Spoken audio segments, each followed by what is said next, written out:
What is happening, everyone? It is your boy Brad here. Welcome along to the video. Welcome along to the channel. What an eventful few days it has been. What an eventful week it has been. Let alone a blooming few days. My God. Wow. Literally, it has been an uproar week. If you were a fan of any of the top six that were involved in the making and the fall of the European Super League. But, according to one man, it is not dead. No, it is not dead. It is not dead, and plans are still ongoing for it to go ahead, even though the withdrawals have happened. I mean, delusion comes into play here in this case, because it is the Real Madrid owner and the ESL chairman himself, Florentino Perez. He will not sit down. He will not stay quiet at all, will he? He came out with an interview and said, it's not over.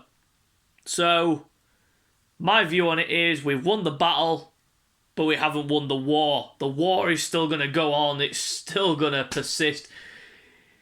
Even though there are only two teams left in the competition. Well, three, because Barcelona haven't officially pulled out, but there are three teams left in this European Super League. I mean, what is the point? What is the point, Florentino? You might as well just scrap the whole thing. I mean, according to him, they've been planning it for 3 years. 3 years! They've been planning it. And nobody knew until it popped up on Sunday, saying that the 6 teams from the Premier League plus another 6 from across Europe were going to break away into this European Super League bullshit, malarkey, fiasco, whatever you want to call it. And yeah, it's mad. It's pure madness. But Arsenal's one of Arsenal's executives, Vinay, I can't remember his last name, but I know his first name is Vinay. He's been around, according to form, he has been around every single Premier League club that wasn't involved. He had to phone each executive for those clubs and apologise, and the majority of them have accepted it, according to the rumours. And also he's been with the players and the manager to apologise for keeping them in the dark. I mean, it shouldn't be Vinay's job to do this. No, it should be the job of the American toupee, ram-loving parasite that is Stan Kroenke. And I mean, tomorrow night is going to be massive. You saw what happened at Manchester earlier, Carrington training ground. Manchester United fans had got in and they protested against the Glazers. They came out and apologised as well.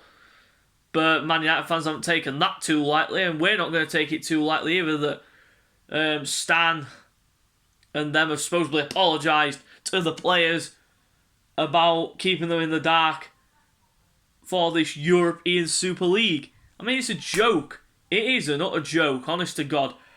But Florentino Perez, he's just adamant that it is still going to happen and that the Champions League format is obsolete. And I mean, UEFA are no angels themselves. They've gone and changed the format of the Champions League, and the supposed uproar from that and the fallout from that doesn't seem great either. So everyone's in a bit of turmoil.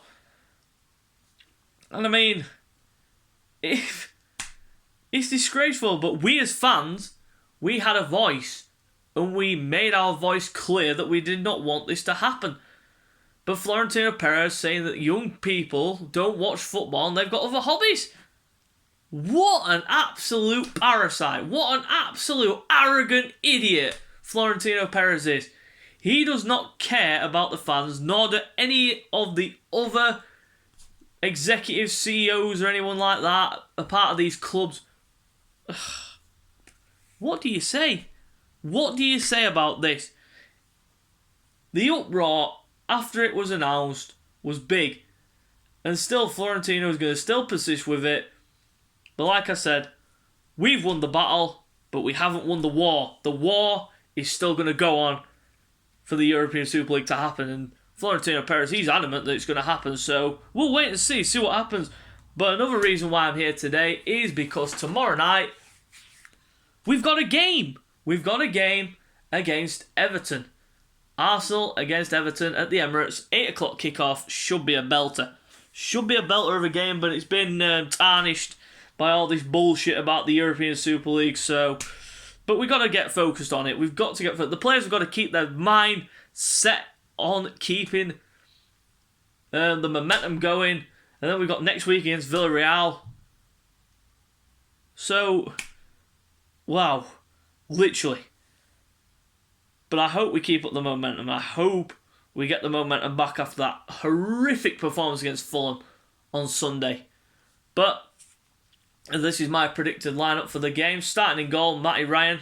I'm going to stick with him because he did not put a foot wrong against Fulham, and I would personally keep him in and rest Leno for the game against Villarreal next week. But you never know with Mikel. I think he'll go back with Leno, but personally I would go with Matty Ryan. At right back, I'm going to go with Cedric. Now, the reason why I'm going with Cedric is because I would keep Callum Chambers back for the game against Villarreal and not play Bellerin at all, because he again proved why he's so worthless and that we're getting rid of him in the summer. Just not good enough for the club.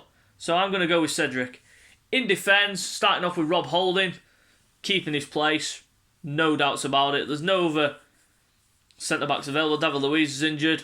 And personally, I would ship Gabriel out for this game, and I'd put Pablo Mari alongside Rob Holding, because you saw he looked really shaky, did Gabriel. But he's still our best defender, and he needs to get out of this bad spell that he's on again. He's been in bad spells before, and he's gotten out of them. So we shall see. Going to the left back position, I'm going to go with Granit Xhaka. I'm going to put Granit Xhaka there. The reason being is because I don't think he's going to put Saka there. And personally, I would not play Cedric as a left back. The balance is just not right. So I think he's going to go. I think I'd go with Granit Xhaka, but I don't know what Mikel's going to go with. In the midfield two, I'm going to go with Ceballos and Thomas Partey. Why not? We saw what happened when we put El Neni in. Didn't work. So stick Thomas Partey back in the team. Going to the right wing position, I'm going to start with Nicola Pepe. Cannot drop him. He came on against Fulham. Nearly scored with a header. You can see the form's there and the momentum's there. You just need to keep him in the team. Centre attacking mid position, I'm going to go with Emile Smith-Rowe. I don't want to, and I hope Odegaard is fit for next week against Villarreal. But we'll see what happens. Like I said, I'd go with Emile Smith-Rowe. On the left, I'm going to go with Gabriel Martinelli, and the reason being is to keep that hunger, that pressing game in the team. He's like the Alexis Sanchez that we used to have, the one that used to just press all the time, never gave a defender a moment's peace, and hopefully he can get himself another goal to add to the goal against Sheffield United that he got last week.